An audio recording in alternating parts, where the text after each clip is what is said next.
Hello' dear এস্পিৰেণ্টছ, আশা কৰোঁ আপোনালোকে সকলোৱে ভালে আছে আৰু নিজৰ প্ৰিপেৰেশ্যন ভালকৈ কৰি আছে। আজিৰ আমাৰ এই ক্লাছত আমি ৰিজনিঙৰ ছেকেণ্ডটো চেপ্টাৰ হ'ব আৰু আমি ব্লাড ৰিলেশ্যন ডিছকাছ কৰিম।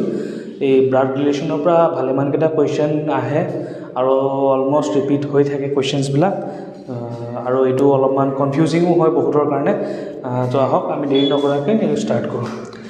ব্লাড ৰিলেশ্যনত আমি কুৱেশ্যনছ প্ৰেক্টিছ কৰাৰ আগত কেইটামান ট্ৰিক্স জানি লওঁ।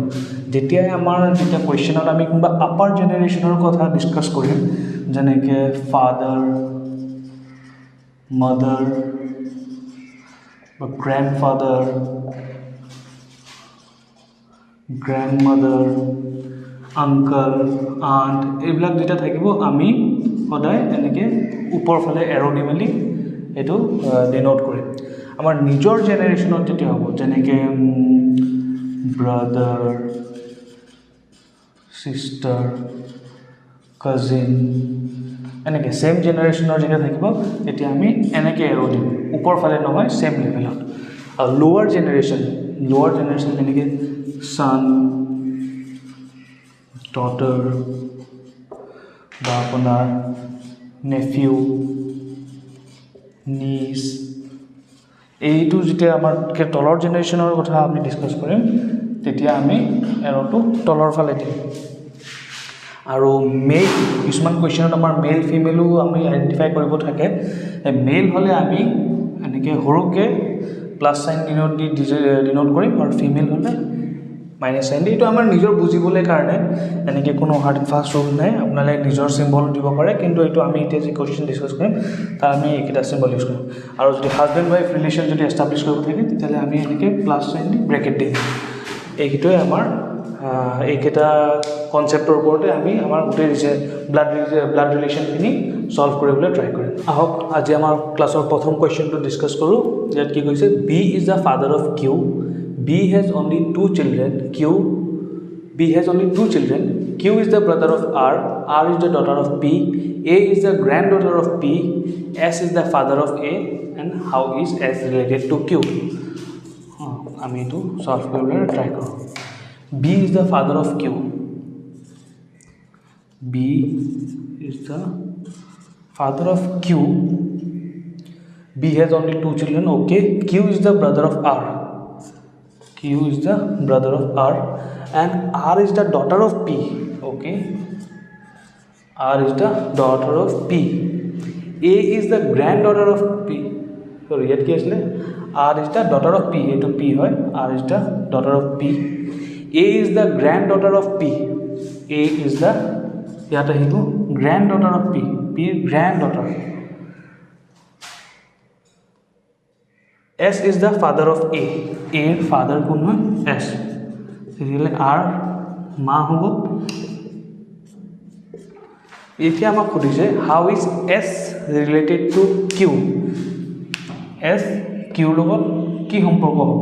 যেহেতু আমি জানো যে আৰ আৰু এছ হাজবেণ্ড আৰু ৱাইফ হয়, আৰু আৰৰ ভাইটি হয় কোন? কিউ। আমি কেনেকৈ গম পালোঁ? এটা আছে Q is the brother of R. তেতিয়াহ'লে এছৰ কিউ কি লাগিব? যদি আৰৰ ব্ৰাদাৰ হয় তেতিয়াহ'লে এছৰ কি লাগিব? Brother in law. Brother in law. আকৌ এবাৰ মই ৰিপিট কৰি দিছোঁ। কৈছে কি B is the father of Q, B is the father of Q, B has only two children, Q is the brother of R, Q is the brother of R, and R is the daughter of P, পিৰ daughter হয় R. আৰু কি কৈছে? A is the granddaughter of P, পিৰ grand daughter হয়, এইটো কাৰণে আমি তলত দিলোঁ। And S is the father of A, S is the father of A, মানে আৰ আৰু এছৰ ডটাৰ হৈ গ'ল এ। আৰু আমাক এতিয়া কুৱেশ্যনত হৈছে কি how is S related to Q, S কিউৰ লগত কি সম্পৰ্ক হ'ব? যিহেতু আৰৰ ভাইটি হয় কিউ, তেতিয়াহ'লে এছ যোনটো নেকি আৰৰ ৱাইফ হয়, তেতিয়াহ'লে কিউ তাৰ কি লাগিব? ব্ৰাদাৰ ইন ল। আশা কৰোঁ আপোনালোকে সকলোৱে বুজি পাইছে। অলপ টেকনিকেল প্ৰব্লেমৰ কাৰণে আমি কুৱেশ্যন নম্বৰ 2 আৰু 3টো এনেকৈ পেন পেপাৰতে ছল্ভ কৰিম, আৰু আপোনালোকে অলপ এডজাষ্ট কৰিব কাইণ্ডলি। তো ইয়াত আমাৰ কৈছে কি Raghu and Babu are twins, বাবু's sister is Preeti, Preeti's husband is Ashok, Raghu's mother is Lakshmi, Lakshmi's husband is Ramesh, and question hoise how is Ramesh related to Ashok? আমাৰ এটা অপশ্যন আছে uncle, son in law, father in law, cousin. আহক আমি solve কৰিবলৈ। কৈছে কি প্ৰথম পাৰ্টটো Raghu and Babu are twins. Raghu and Babu they are twins. বাবুৰ ছিষ্টাৰ ইজ প্ৰীতি, মানে বাবুৰ ছিষ্টাৰ কোন হয়? প্ৰীতি। তাৰমানে এই তিনিজন ভাই ককাই, বায়েক আৰু দুজন ভাই। Preeti's husband is Ashok. Preeti's husband is Ashok. আৰু কৈছে কি Raghu's mother is Lakshmi. Raghu's mother is Lakshmi. তাৰমানে লক্ষ্মী, প্ৰীতি, বাবু আৰু ৰাঘুৰ তিনিজনৰে মাদাৰ হয়। আৰু লক্ষ্মীজ হাজবেণ্ড ইজ ৰমেশ। ৰমেশ, তাৰমানে ৰমেশ কোন হয়? ইহঁতৰ দেউতাক হয়। How is Ramesh related to Ashok? যিহেতু প্ৰীতিৰ দেউতাক হয় ৰমেশ, তেতিয়াহ'লে অশোক যোন নেকি প্ৰীতিৰ হাজবেণ্ড হয়, অশোকৰ ৰমেশ কি লাগিব? হয় ফাদাৰ ইন ল। আশা কৰোঁ আপোনালোকে বুজি পালে। তেতিয়াহ'লে কাৰেক্ট অপশ্যনটো কি হ'ব? Option number C, father in law. এতিয়া আমি ডিছকাছ কৰিম কুৱেশ্যন নম্বৰ 3। কুৱেশ্যন নম্বৰ 3ত কৈছে Anil is the son of Keshav. Simran, Keshaw's sister, has a son Maruti and daughter Sita. Prem is maternal uncle of Maruti. How is Anil related to Maruti? Option क्या दिसे? cousin, uncle, brother, nephew. आहोक आमी কৰিবলৈ চেষ্টা কৰোঁ। Anil is the son of Keshav. Anil, son of whom? Keshav. আৰু কৈছে কি Simran, Keshaw's sister, মানে Simran কোন হয়? Keshavৰ sister. Has a son Maruti. Maruti and daughter Sita, মানে daughter Sita. Prem is maternal uncle of Maruti. যেহেতু প্ৰেম মাৰুতিৰ মামা হয়, তাৰমানে সিমৰনৰ ভাইটি হ'ব। আমাৰ কুৱেশ্যন উঠিছে কি how is Anil related to Maruti? Anil মাৰুতিৰ লগত কেনেকৈ ৰিলেটেড আছে? যিহেতু সিমৰন কেশৱৰ ছিষ্টাৰ হয় আৰু ছিষ্টাৰৰ ল'ৰা হয় মাৰুতি, তেতিয়াহ'লে কেশৱ মাৰুতিৰ মামা লাগিব আৰু মামাৰ ল'ৰা অনিল।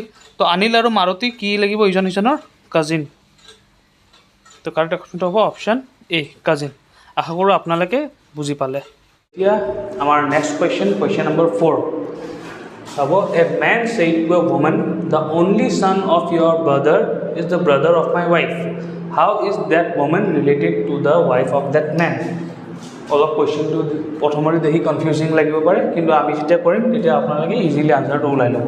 অপশ্যনটো হৈ গ'ল aunt, sister, mother, grand mother. চাওক এনেকুৱা ধৰণৰ কুৱেশ্যনটো আমি কেনেকৈ এপ্ৰ'চ কৰিম বুজি পাব। A man said to a woman, woman কি বুলি ক'লে? The only son of your brother. প্ৰথমতে এইটো চাওক, the only son of your brother, of your brother মানে কাৰ ব্ৰাদাৰ? এ ৱুমেনৰ ব্ৰাদাৰ। ৱুমেনৰ যোনটো ব্ৰাদাৰ তাৰ only son, the only son of your brother is the brother of my wife. তাৰমানে এই ছানটো brother হয় কাৰ? সেই মানুহজনৰ ৱাইফ, মেনছ ৱাইফ। তাৰমানে মেনছৰ ৱাইফৰ, এই মেনজনৰ ৱাইফৰ ব্ৰাদাৰ হয় কাৰ? এখেতৰ। The only son of your brother is the brother of my wife. How is the woman related to the wife of that man? মানে এই ৱুমেনটো এই মানুহজনৰ ৱাইফৰ লগত কেনেকৈ ৰিলেটেড হয়? এতিয়া চাওক, এখেতৰ ল'ৰা হয় এখেত আৰু এখেতৰ ভনীয়েক হয় এখেত, তেতিয়াহ'লে এজন ব্ৰাদাৰ লাগিব, চৰি এইটো ছিষ্টাৰ হ'ব, এজন ব্ৰাদাৰ হয়। আৰু এই ব্ৰাদাৰ ছিষ্টাৰৰ ফাদাৰ কোন হয়? এখেত। আৰু এখেতৰ এখেত কোন হয়? Brother, sister. তেতিয়াহ'লে এই ৱাইফৰ কি লাগিব? পেহী। পেহীয়ে লাগিলে এখেতৰ ল'ৰা ছোৱালী হ'ল ল'ৰা ছোৱালী আৰু এখেতৰ ভনীয়েক হ'ল এখেত, তেতিয়াহ'লে এখেতৰ ছোৱালীজনীৰ এই লেডিজনী কি লাগিব? পেহী লাগিব। পেহী অৰ্থাৎ আণ্ট। আশা কৰোঁ আপোনালোকে বুজি পালে। মই আৰু এবাৰ এইটো ৰিপিট কৰি দিছোঁ প্ৰথমৰ পৰা।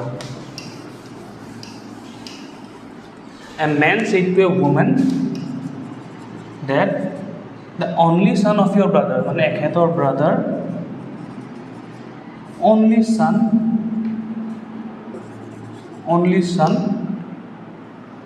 Is the brother of my wife, মানে এই মানুহজনৰ ৱাইফ।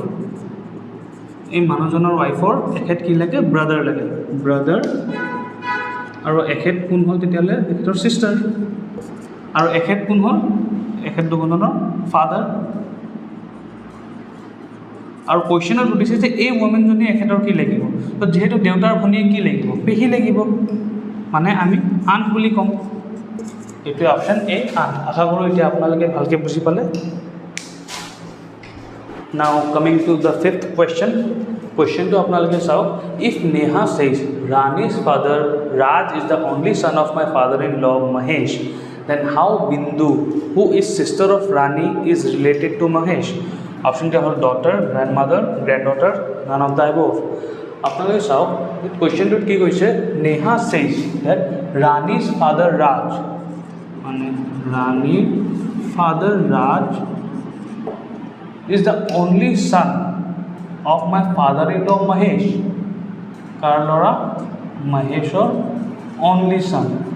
আৰু যেহেতু নেহাৰ ফাদাৰ ইন ল হয় মহেশ আৰু মহেশৰ অনলি ছান আছে ৰাজ তেনেহ'লে ৰাজ আৰু নেহা হাজবেণ্ড ৱাইফ এইটো বুজি পালোঁ নেক্সট কি কৈছে দেন হাউ ইজ বিন্দু হু ইজ ছিষ্টাৰ অফ ৰাণী বিন্দু sister of Rani is related to Mahesh পুৰা পিকচাৰ ক্লিয়াৰ আছে Neha and Raj father and mother of বিন্দু এণ্ড ৰাণী আৰু সুধিছে যে মহেশ যোনটো নেকি ৰাজৰ দেউতা হয় এইটো বিন্দুৰ সম্পৰ্কত কি লাগে নহয় বিন্দু ৰাজ মহেশৰ সম্পৰ্কত কি লাগে মহেশৰ সম্পৰ্কত বিন্দু কি লাগিব গ্ৰেণ্ড ডটাৰ যেহেতু ৰাজ মহেশৰ পুতেক হয় আৰু বিন্দু ৰাজৰ জীয়েক হয় তেতিয়াহ'লে বিন্দু মহেশৰ গ্ৰেণ্ড ডটাৰ মনত ৰাখিব আমাক সুধিছে হাউ বিন্দু ইজ ৰিলেটেড টু মহেশ সেইটো কাৰণে আমি গ্ৰেণ্ড ডটাৰ দিলোঁ যদি ইন কেছ লিখা থাকিলে হয় হাউ মহেশ ইজ ৰিলেটেড টু বিন্দু মনত ৰাখিব তেতিয়া কিন্তু গ্ৰেণ্ড ফাদাৰ হ'লে হয় এনেকুৱা কুৱেশ্যনত বহুত এক্সপিৰিয়েঞ্চসকলে ভুল কৰি আহে কেণ্ডিডেটসকলে ভুল কৰি আহে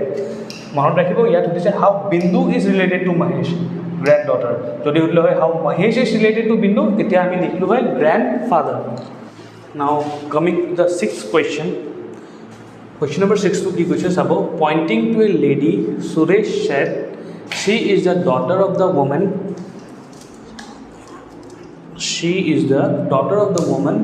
who is the mother of the husband of my mother what is the relation of the lady to Suresh এনেকুৱা টাইপৰ কুৱেশ্যনত সদায় আপুনি বেকৱাৰ্ড এপ্ৰ'চ লগাব বেকৱাৰ্ড এপ্ৰ'চ মানে পিছফালৰ পৰা আমি কুৱেশ্যনটো সলভ কৰি যাম কি কৈছে Suresh is she is the daughter of the woman who is the mother of the husband of my mother husband of my mother মানে কি father ঠিক আছে ফার্স্ট পার্ট হৈ গ'ল who is the mother of father mother of the husband বুলি কৈছে তাৰমানে যেটো আমি এটো গম পালো এটো কোন হয় father mother of father কোন হয় grandmother এটো হৈ গ'ল mother of the father তাইছে কি হৈছে she is a daughter of the woman মানে daughter of grandmother or daughter কোন হয় পেহী মানে aunt আৰু হৰিছে কি what is the relation of the lady to Suresh এই লেডি সুৰেশৰ লগত কি ৰিলেশ্যন হ'ব আমি ইয়াত কি বল aunt অপশ্যন বি aunt আশা কৰোঁ আপোনালোকে এইবিলাক কুৱেশ্যন আহিলে এইটো সলভ কৰিব পাৰিব এনেকুৱা ধৰণৰ কুৱেশ্যনছবিলাক Now coming to the seventh and the last question of blood relation. Question is pointing to a photograph. A man tells his friend, "She is the daughter of the only son of my father's wife." How is the girl in the photograph related to the man? Options will be cousin, sister, daughter, none of the above. It is another question. Our question to listen আমি back side পৰা solve কৰিম. কি কৈছে? She is the daughter of the only son of my father's wife. Father's wife মানে কি mother. Clear? So she is the only son of my mother. Only son of my mother. মানে মানুহজন himself.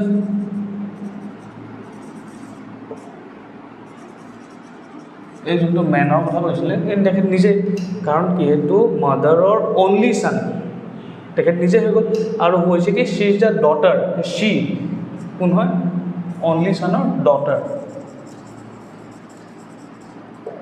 and how is the girl মানে এই she girl এই girlজনী এই মানুহজনৰ কোন লাগে কি বুলি ক'ম আমি daughter option C daughter আকৌ একবাৰ ৰিপিট কৰি দিছোঁ কৈছে কি she is the daughter of only son of my father's wife how is the girl in the photograph related to the man only son of my father's wife my father's wife মানে কি হ'ব মোৰ মা mother আৰু কৈছে কি she is the daughter of only son কোন হ'ল এটাই ল'ৰা যেতিয়া কোন হ'ব মানুহজন নিজে হ'ব হিমছেল্ফ আৰু তেখেতৰ এই ছোৱালীজনী কোন হয় ডটাৰ আৰু আমাৰ কুৱেশ্যনত সেইটোৱে সুধিছে যে এই ফটোত দেখুওৱা ছোৱালীজনী এই মানুহজনৰ ৰিলেশ্যনত কি লাগে ৰিলেশ্যনত ডটাৰ লাগে আশা কৰোঁ আপোনালোকে আজিৰ দেখুওৱা এই 7টা কুৱেশ্যন আপোনালোকে ভালকৈ বুজি পালে যদি কিবা ডাউট থাকে আপোনালোকে মোক কমেণ্ট ছেকশ্যনত জনাব মই আপোনালোকক নেক্সট ক্লাছত তাৰ ক্লেৰিফিকেশ্যনটো দিবলৈ ট্ৰাই কৰিম আৰু নহ'লে কমেণ্টতে আপোনাক তাৰ ৰিপ্লাই দি দিম